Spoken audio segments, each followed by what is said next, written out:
My late father, Hareini Kapos Mishkovri, Ovi Mighty. It is on the first day of Shavuos, 1945, Tafshin Dala, that he arrived in Birkenau, in Auschwitz. And at that very same day, he last saw his father, his mother, 5 of his siblings. The family was torn asunder. They were sent right to the gas chambers. He and 2 brothers were sent left to life. One day later, second day Yom Tov, the great Kloisenberger Rebbe, Moiri Varabi, Zechet Tzadik V'Kodesh Lavrocha, arrived in Birkenau. My father came from the little town of Salish. He didn't know the Kloisenberger Rebbe, but he heard a great deal about him. And when my father heard that the Kloisenberger Rebbe arrived, and he was one barracks, one building next to the place my father stayed, my father very much wanted to know him, to be close to him. But Birkenau was nothing like the Hilton or the Sheraton. You wanted to change a room. You didn't go to reception and ask for another room. It didn't work that way. So in the middle of the night, my father sneaked over to the other barracks and he changed his spot with another person. In the morning, he happily walked over to the Rebbe and said, I made an effort, and Baruch Hashem, I was matzliach to be here right close to you. And the great Rebbe frowned upon him. And he said, the mindset that up is helfen, said the gunish helfen. If you think it's going to do you any good, won't do you any good. My father responded, Avada wird es mir helfen, chalhob mit wem zu reden und lernen. Of course it's going to do me good. We'll be able to talk and learning. And the Rebbe was taken aback and he said, Bocha, you're in Auschwitz and you want to talk and learning? To which my father responded, yes, Rebbe. Of course I want to talk and learning. If we won't talk and learning, how will we prevail?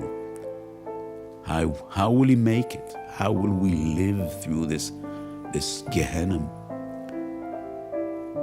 The Rebbe was moved. He hugged my father.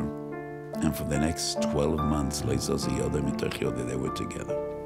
From Birkenau to Warsaw, to clear away the rubble after the uprising was destroyed. The ghetto was destroyed. From Warsaw to Dachau, from Dachau to Tutsi, from Tutsi to Mildorf, until they were liberated.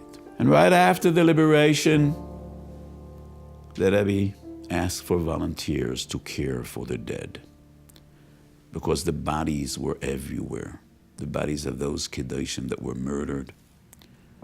No one volunteered. My father was the only one. So they had an American Army Jeep and an Army driver, and day and night they roamed the fields and brought the deceased to Kevi Yisrael. When it was over, the Rebbe asked my father whether he has any special request. And my father said, yes. I want a brocha to have children, Talmidei Chachamim. Upon which the Rebbe gave him a brocha that his children should light up the world with the light of Torah. But a year and a half after the liberation, after caring for the dead, they dedicated all their energies to care for the living, to try to rebuild Beis Yisrael, building mikvahs, establishing yeshivas for the boys, schools for the girls. After a year and a half, my father approached the Rebbe and he said, I think I have done enough. I think I paid my share and I want to go back to learning. My father was a tremendous Ilu, he was a tremendous Talmid Chacham. And he told the Rebbe, I haven't opened a Gemara for more than 2 years. I want to go back to learning. And the Rebbe once again frowned upon him. And he said, Moshe, you know nothing about Mesirus Nefesh. Really? You know nothing about Mesirus Nefesh. You think that depriving oneself from food or drinks is Mesirus Nefesh. No, that's Mesirus Aguf. Closing your Gemara for Klal Yisrael, that is Mesirus Nefesh. Needless to say, my father stayed on with the Rebbe. And for years, these two giants that did not despair over their personal tragedy, that Rebbe lost a wife and 11 children. My father was a young boy. He was 17, 18 years old. He lost his parents and most of his siblings.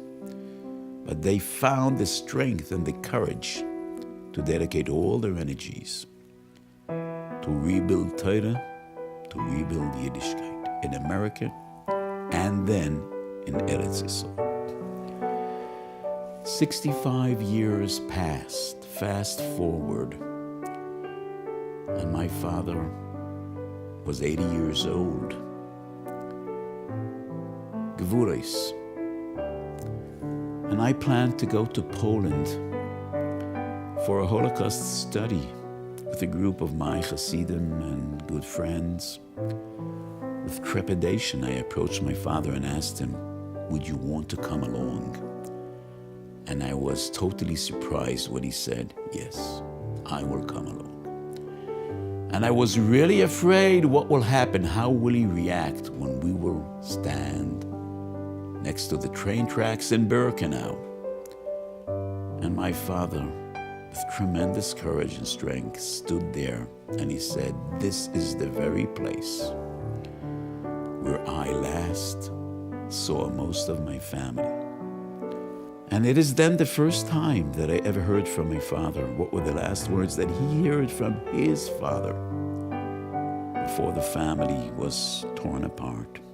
And my father told me the last words I heard from my father when he looked around and he realized what's happening. He said, Moshe, kiksachim avdana bridalach. Moshe, watch over your brothers. And I think that my father's interpretation was not only referring to his two younger brothers, Hershey and Yechiel. He took that as a command. Care for your brothers, care for your brethren. Kulanu b'nei Yishochad nachnu. We all share the same fathers, Avraham, Yitzchak, v'Yankov. We are all HaKadosh Baruch Hu's children. That was my father's interpretation. And those two giants, my great Rebbe, the Kloisenberger Rebbe, and my late father, those two giants, rose to the challenge and dedicated all their energies for Klal Yisrael.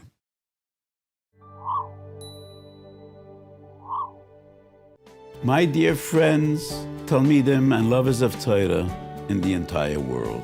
In the Jewish world, there's a tremendous thirst for Torah.